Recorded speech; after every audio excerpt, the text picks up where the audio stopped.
नमस्कार, आप देख रहे हैं न्यूज 18 बिहार झारखंड में हूं आपके साथ रुचिका राज। घड़ी इशारा कर रही है सुबह के 9 बजने का और वक्त हो चला है 9 की 9 खबर का। आगे बढ़ने से पहले उन 4 खबरों को आप जान लीजिए जिस पर आज सबकी नजर रहने वाली है। बिहार में विशेष मतदाता पुनर्निरीक्षण का पहला चरण पूरा हो चुका है, लेकिन इसको रोकने को लेकर के विपक्ष की ओर से दी गई याचिकाओं पर आज सुप्रीम कोर्ट में अहम सुनवाई होगी।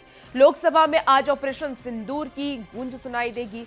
इसके साथ ही लोकसभा में इस पर चर्चा के लिए 16 घंटे का समय तय किया गया है। रक्षा मंत्री राजनाथ सिंह दोपहर 12 बजे इस पर चर्चा की शुरुआत करेंगे।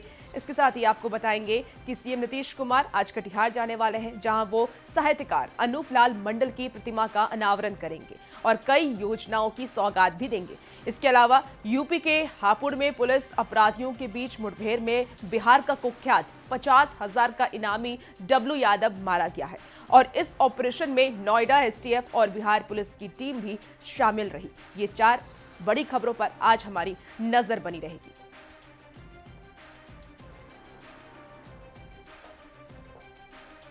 और चलिए खबरों की शुरुआत करेंगे तो बिहार में एसआईआर पर बड़ी खबर आपको बताएं, जहां एसआईआर पर सुप्रीम कोर्ट में सुनवाई होने वाली है। बिहार में एसआईआर को चुनौती देने वाली याचिकाओं पर सुनवाई होगी। पिछली सुनवाई में निर्वाचन आयोग को मिली थी राहत और सुप्रीम कोर्ट ने यह कहा था कि एसआईआर जारी रहेगा। ये बड़ी खबर आपको बता रहे हैं। सुप्रीम कोर्ट में आज एसआईआर को लेकर के सुनवाई होने वाली है। जो विपक्ष की पार्टियां हैं वो एसआईआर पर सवाल खड़े कर रही हैं और इसकी प्रोसेस को लेकर के सवाल खड़े कर रही हैं। अब इस पर ही आज सुप्रीम कोर्ट में सुनवाई होने वाली है। बिहार में एसआईआर को चुनौती देने वाली याचिकाओं पर आज सुनवाई होने वाली है, तो आज का दिन बेहद ही खास अहम माना जा रहा है। पिछली सुनवाई में निर्वाचन आयोग को राहत मिली थी। सुप्रीम कोर्ट ने यह कहा था कि एसआईआर जारी रहेगा। आज फिर से अहम सुनवाई होने वाली है। तो अब ये भी जान लीजिए कि एसआईआर पर सुनवाई क्यों हो रही है, इसके पीछे की आखिर वजह क्या क्या है। एक एक करके आपको वजह बताते हैं। देखिए, विपक्षी दलों ने बिहार में एसआईआर को चुनौती दी थी। विपक्ष का ये दावा है कि इससे बड़ी संख्या में वोटर के नाम काटे जाएंगे। वोटर लिस्ट में गड़बड़ी किए जाने की आशंका जताई गई है और इसे ही लेकर के ये सुनवाई हो रही है। चुनाव से ठीक पहले एसआईआर की टाइमिंग पर भी अब सवाल विपक्ष की तरफ से उठने लगे हैं। विपक्षी दलों की याचिका पर 10 जुलाई को ये सुनवाई हुई थी। पिछली सुनवाई सुप्रीम कोर्ट ने आधार और राशन कार्ड पर विचार करने को कहा था, तो ये सुनवाई आज बेहद ही खास होने वाली है। और ज्यादा जानकारी के साथ दिल्ली से न्यूज 18 संवाददाता शंकर आनंद हमारे साथ इस वक्त फोन लाइन पर जुड़ गए हैं। शंकर, आज सुप्रीम कोर्ट में एसआईआर को लेकर के फिर से सुनवाई होने वाली है, क्या उम्मीद की जा रही है? आज क्या फैसला हो सकता है सुप्रीम कोर्ट का? देखिए, सुप्रीम कोर्ट में पिछले कुछ दिनों पहले जिस तरह से कई याचिकाएं दायर हुई थी और कई याचिका इस बात को लेकर हुई थी कि जिस तरह से बिहार चुनाव के विधानसभा चुनाव के ठीक पहले जिस तरह से वहां पर विशेष मतदाता सूची पुनरीक्षण का कार्य चल रहा है, वो कितना सही है कितना गलत है, इस बात को ध्यान में रखते हुए उसके खिलाफ बाकायदा याचिका दायर की गई थी। कई याचिका दायर की गई थी, तो उन तमाम याचिकाओं को पिछले कुछ समय पहले सुनाया गया था। उसी के आधार पर अभी आगे कार्रवाई हो रही है। तो आज की सुनवाई बेहद महत्वपूर्ण होने वाली है और कहा जा सकता है कि इस मामले में आज विस्तार से तमाम बातों को रखा जाए। शंकर, क्या जानकारी मिल पा रही है, कितने बजे से ये सुनवाई शुरू होगी? तो देखिए, आज का दिन बेहद ही खास है। सुप्रीम कोर्ट में ये सुनवाई होने वाली है। एसआईआर को लेकर के सुनवाई होगी और ये मुद्दा संवेदनशील और राजनीतिक रूप से भी बेहद ही अहम माना जा रहा है। आपको बता दें कि बिहार में एसआईआर यानी कि स्पेशल इन्वेस्टिगेशन रिपोर्ट या इसको कह लीजिए कि कास्ट सर्वे को लेकर के सुप्रीम कोर्ट में सुनवाई होने वाली है। और ऐसे में आज का दिन चाहे वो राजनीतिक पार्टियों के लिए हो या जनता के लिए हो, दोनों के लिए अहम है। तो देखिए, निर्वाचन आयोग ने बिहार में स्पेशल इन्वेस्टिगेशन रिवीजन यानी कि एसआईआर से पहले चरण का आंकड़ा जारी किया है। देखिए, आंकड़े का आपको ग्राफिक्स के जरिए हम समझा रहे हैं। 7.24 करोड़ मतदाताओं का गणना फॉर्म जमा हुआ। 2.83% यानी कि 22 लाख मतदाता मृत इसमें पाए गए हैं। अभी जो आंकड़े जारी किए गए हैं उसकी जानकारी दे रहे हैं। 4.59% मतदाताओं की बात कर ले, उसके साथ ही देखिए 0.89% मतदाता यानी कि 7 लाख मतदाता का नाम एक से अधिक जगहों पर दर्ज है। ड्राफ्ट मतदाता सूची में 65 लाख का नाम कटना तय माना जा रहा है और 1 अगस्त को इलेक्शन कमीशन बिहार का ड्राफ्ट मतदाता सूची जारी करेगा। तो ये एसआईआर के पहले चरण का आंकड़ा जो जारी किया गया है वो एक एक करके ग्राफिक्स के जरिए हम आपको बता रहे हैं। ड्राफ्ट सूची से बिना नोटिस और आदेश के किसी मतदाता को इसमें जगह नहीं मिलेगी और सभी 12 राजनीतिक दलों को निर्वाचन आयोग मतदाता सूची देगा।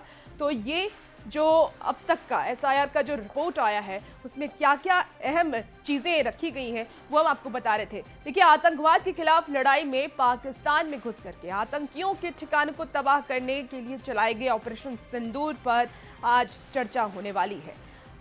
इस पे भी हम बातचीत करेंगे, लेकिन सबसे पहले एसआईआर के बारे में और आपको विस्तार से जानकारी दे देते हैं। एसआईआर पर विपक्ष के सवालों का जवाब भी निर्वाचन आयोग ने दिया है और निर्वाचन आयोग के जवाब पर सियासत देखिए अब गर्मा गई है।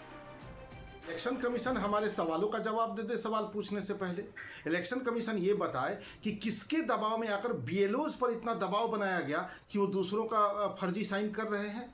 किसके दबाव में आकर ये फैसला लिया गया कि जो घरों में नहीं मिलेंगे उनका नाम काटा जाएगा, जबकि सबको पता है कि लाखों बिहारी मजदूर अपने राज्य के बाहर ठेका पर धान रोपने के लिए सपरिवार जाते हैं, वो घरों में नहीं मिलेंगे। सर्वोच्च न्यायालय में सुनवाई होना है, उससे पहले अपने आक्षेप को मिटाने के लिए चुनाव आयोग एक नए तरीके नए रूप में अपने आप को प्रस्तुत कर रही है।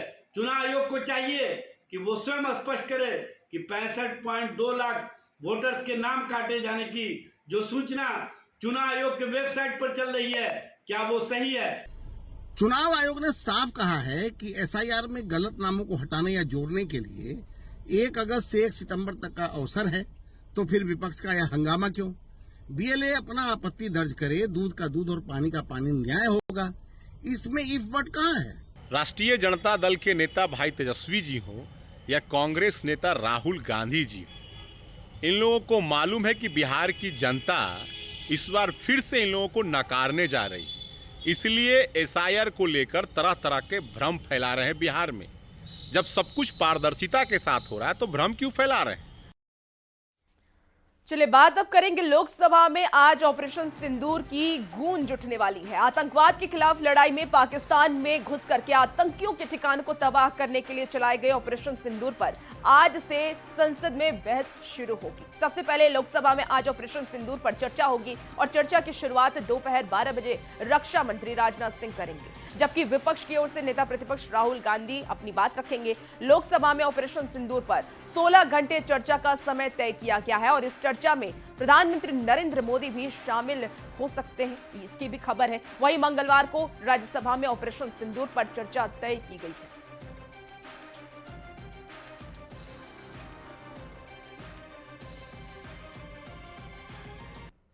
तो ऑपरेशन सिंदूर पर आज लोकसभा में महाबहस होगी। जेडीयू सांसद संजय झा ने यह कहा है कि अच्छा यह है कि इस बहस के बाद देश दुनिया को भी भारत के इस ऑपरेशन के बारे में पता चल जाएगा और सारी चीजें सबके सामने आ जाएंगी। अच्छा ये डिबेट हो जाए, एक बार देश की जनता को सब पता ही है जो घटना हुई है। और सबसे बड़ी बात है इसमें आर्मी और एयरफोर्स का जितना ज़बरदस्त काम हुआ है, जो हमारे सैनिक हैं, एयरफोर्स में जो लोग हैं, वो आपने देखा है, जो इधर उधर से लेकर के ड्रोन वगैरह लेकर के अटैक भी किया गया। तो किस तरह से जो S-400 हमारा रहा, जो बाद में प्रधानमंत्री जी आदमपुर एयरपोर्ट पे जाके खड़े भी हुए थे, तो उसको किया है। तो इंडियन आर्मी ने, दुनिया में रिसर्च चल रहा है इस पर, इंडियन आर्मी ने जो काम किया है और देश की जीत रही, ये सबसे बड़ी बात है। और एक बार थ्रेड बेयर डिबेट हो जाए पार्लियामेंट में, अच्छी बात है, देश को भी और दुनिया को भी पता होना चाहिए। और देखिए इसी बीच बड़ी खबर सामने आ रही है। आरजेडी विधायक भाई वीरेंद्र के बिगड़े हैं बोल, पंचायत सचिव को धमकी दी है भाई वीरेंद्र ने जूता से मारने की धमकी दी। नहीं पहनने पर भड़के हैं भाई वीरेंद्र। देखिए, जूता से मारेंगे तुमको खींचकर, ये धमकी भाई वीरेंद्र की तरफ से दिया गया है। तो बड़ी खबर आपको इस वक्त बता रहे हैं, आरजेडी विधायक भाई वीरेंद्र के बोल बिगड़ गए। पंचायत सचिव को धमकी उन्होंने दी है, जूता से मारने की धमकी दी है। तो भाई वीरेंद्र की तरफ से यह धमकी दी गई, जहां उन्होंने पंचायत सचिव को जूता से मारने की धमकी दी। हेलो, हाँ भाई वीरेंद्र बोल रहे हैं। हाँ बोलिए। बोलिए, कौन बोल रहा है रे? इनसे बात करना है आपको?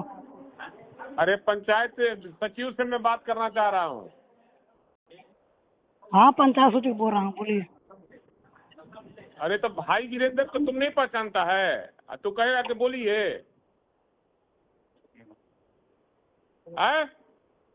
तो अपना परिचय दीजिएगा तब ना। अरे भाई वीरेंद्र का नाम परिचय देना पड़ता है? भाई वीरेंद्र मेरा नाम है। तू नहीं जानता भाई वीरेंद्र कौन है तुम्हारा? भाई वीरेंद्र मनेर का कौन है नहीं जानते हो तुम? नहीं जानकारी रहता तो ऐसे थोड़ा बतियाते हैं। कहाँ इंग्लैंड का है का तू? टेढ़िया तू है रे। आए मनेर का विधायक को नहीं जानता तुम? हाँ विधायक जी बोलिए। अरे विधायक जी बोलिए, फिर जूता से मारेंगे घींच के, समझा? तू टेप करो चाहे जू करो।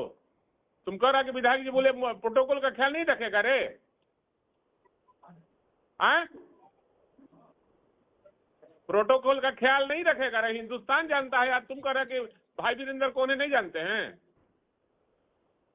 आए अरे बोलता काहे नहीं है? अरे तो बोलिए ना, क्या बात है? हम प्रणाम करना चाहिए। हाँ प्रणाम विधायक जी, बोलिए।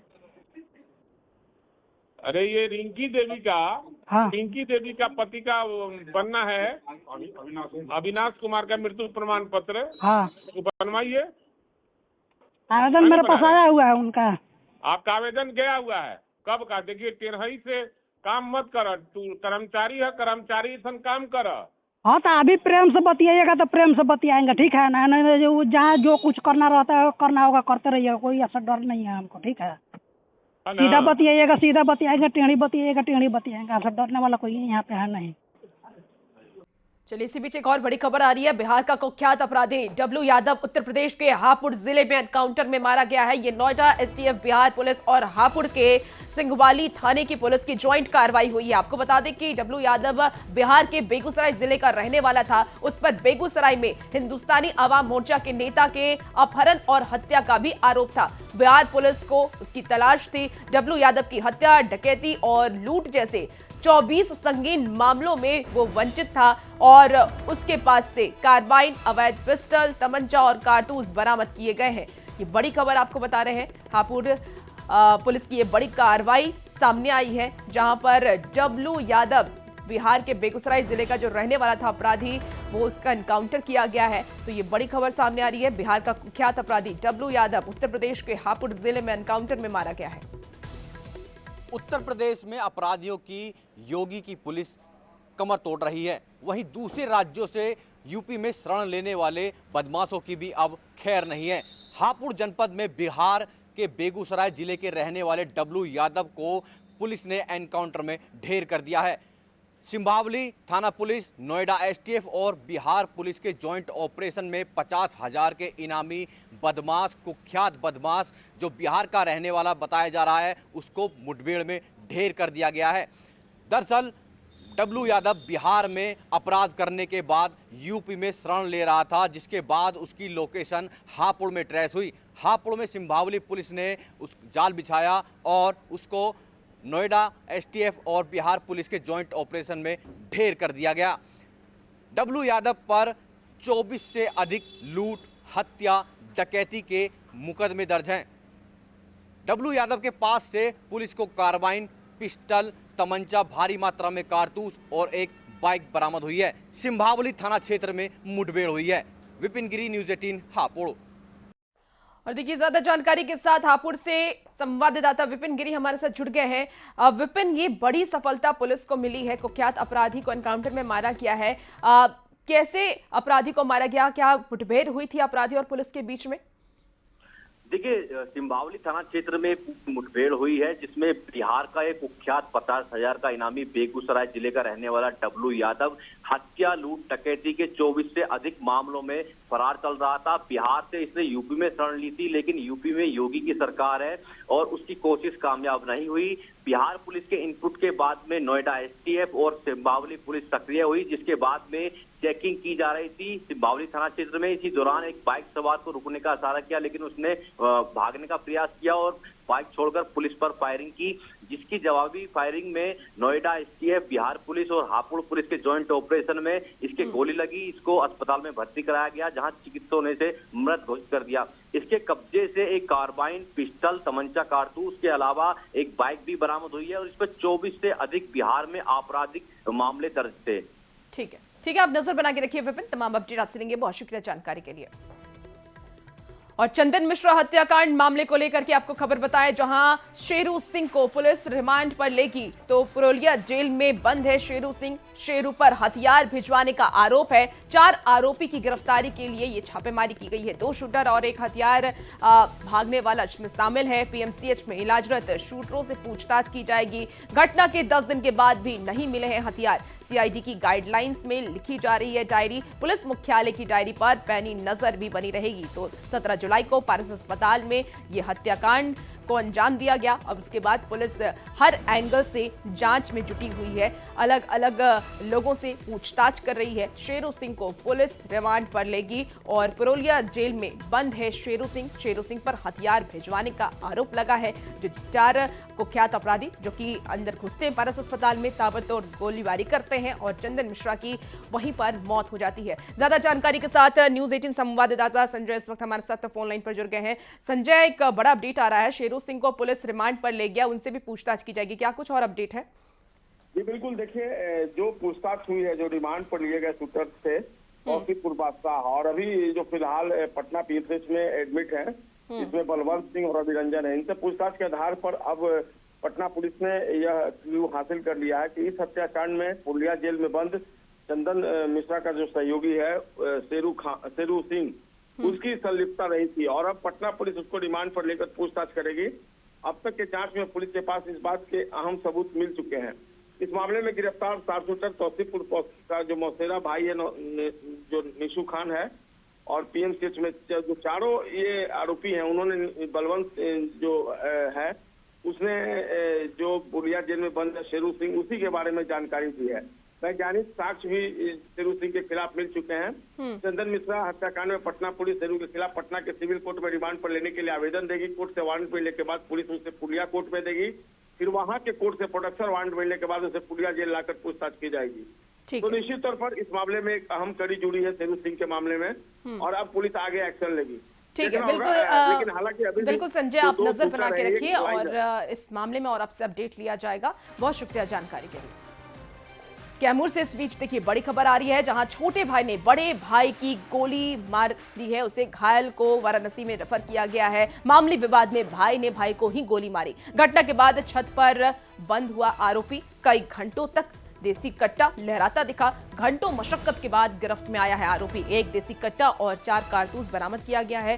कैमूर से ये खबर बता रहे हैं, रामगढ़ थाना क्षेत्र का ये पूरा मामला सामने आया है, जहां छोटे भाई ने बड़े भाई को गोली मारी है। हालांकि जो बड़ा भाई है उसका वाराणसी में अभी इलाज चल रहा है। घायल को वाराणसी रेफर किया गया है। मामूली विवाद को लेकर के भाई ने ही भाई को गोली मार दी। भाई द्वारा अपने ही भाई को गोली मार दिया गया है, जिनको यहाँ से हायर सेंटर बेहतर इलाज के लिए भेजा गया है। गोली मारने वाला का नाम साजन कुमार है और साहिल कुमार है, और जो गोली जिनको लगी है उनका नाम अखिलेश राम है। सर रीजन क्या था? अभी पूछताछ चल रही है, पूछताछ के बाद क्लियर। आरोपी की गिरफ्तारी हो गई है सर? हाँ, आरोपी अभी पकड़ा गया, पूछताछ की जा रही है। इसी बीच देखिए मोतिहारी से खबर सामने आ रही है, जहां के सलाह पंचायत के पैक्स अध्यक्ष मुन्ना सिंह पर चुनावी रंजिश के कारण अपने ही गांव के युवक सुमित कुमार सिंह को जानबूझकर कार से जोरदार टक्कर मारने का आरोप है। टक्कर के बाद मुन्ना सिंह और उनके भाई ने गाड़ी से उतर करके घायल को लात घूंसों से पीटा। पूरी घटना देखिए सीसीटीवी कैमरे में कैद हो गई है। वो तस्वीर भी सीसीटीवी की हम आपको इस वक्त टीवी स्क्रीन पर दिखा रहे हैं। मामला गोविंदगंज थाना क्षेत्र का है। फिलहाल पीड़ित का अरेराज अनुमंडलीय अस्पताल में इलाज जारी है। तो देखिए किस तरीके से ये मारपीट हो रही है, और ये जो फुटेज है सीसीटीवी कैमरे में कैद हो गई। पूरी घटना सीसीटीवी कैमरे में कैद हो गई है। पीड़ित अनुमंडलीय अस्पताल में इलाजरत है। और पटना से इस बीच एक और बड़ी खबर सामने आ रही है। फिर से 4,488 शिक्षकों का ट्रांसफर हुआ है। शिक्षा विभाग ने फिर किया ट्रांसफर। बड़ी खबर आपको बता रहे हैं, म्यूचुअल ट्रांसफर की लिस्ट जारी की गई है। अब तक 17,200 42 हुआ है म्यूचुअल ट्रांसफर और 31 जुलाई 20,000 पार होगा ट्रांसफर। तो आपको बता दें कि ACSS सिद्धार्थ ने इस बात की जानकारी दी है। शिक्षकों के ट्रांसफर को लेकर के ये जानकारी सामने आई है। फिर से 4,488 शिक्षकों का ट्रांसफर हुआ है। शिक्षा विभाग ने ये ट्रांसफर किया है। म्यूचुअल ट्रांसफर की लिस्ट जारी की गई और अब तक 17,242 म्यूचुअल ट्रांसफर किया गया। 31 जुलाई तक 20,000 पार होगा ट्रांसफर। ACS सिद्धार्थ ने इस बात की जानकारी दी है। तो आपको बड़ी खबर बता रहे हैं पटना से। और इसी बीच चाईबासा से खबर सामने आ रही है, जहां गोवा के वन देवी मंदिर में स्थापित मां दुर्गा की प्रतिमा को असामाजिक तत्वों ने खंडित कर दिया है। यही नहीं, मां दुर्गा की साड़ी और गहनों को भी उतार करके वहां से फेंक दिया। इस घटना के बाद स्थानीय लोगों में आक्रोश देखा जा रहा है। आज विरोध में लोगों ने गोवा बंद का ऐलान भी किया है। पूर्व मुख्यमंत्री मधु कोड़ा ने मामले का खुलासा कर दोषियों पर कड़ी से कड़ी कार्रवाई करने की मांग की है। हिंदू संगठनों ने गोवा प्रशासन से मांग की है कि दोषी आदमी को जल्द से जल्द गिरफ्तार कर उसे कानूनी उस पर कार्रवाई की जाए। देखिए, चाईबासा से ये खबर सामने आई है, जहां पर लगातार मंदिर पर और मूर्ति को खंडित किया जा रहा है। गोवा के वन देवी मंदिर में स्थापित मां दुर्गा की प्रतिमा को असामाजिक तत्वों ने खंडित कर दिया। यही नहीं, मां दुर्गा की साड़ी और गहनों को भी उतार करके वहां से फेंक दिया। अब इस घटना के बाद स्थानीय लोगों में गुस्सा, आक्रोश देखा जा रहा है। किस तरीके से लोग प्रदर्शन कर रहे हैं वो भी आप देख पा रहे होंगे। और अब इसको लेकर के सवाल उठने तो लाजमी है। असामाजिक तत्वों के निशाने पर मंदिर आखिर क्यों है? झारखंड में क्या मंदिर सुरक्षित नहीं है? सवाल ये कि मूर्तियों को तोड़ने के पीछे किसकी साजिश है? ये सवाल न्यूज़ 18 के माध्यम से पूछे जा रहे हैं। सवाल ये भी कि झारखंड में अब मंदिर सुरक्षित नहीं है। और फिलहाल इस बुलेटिन में इतना ही। खबरों का सिलसिला न्यूज़ 18 बिहार झारखंड पर जारी है।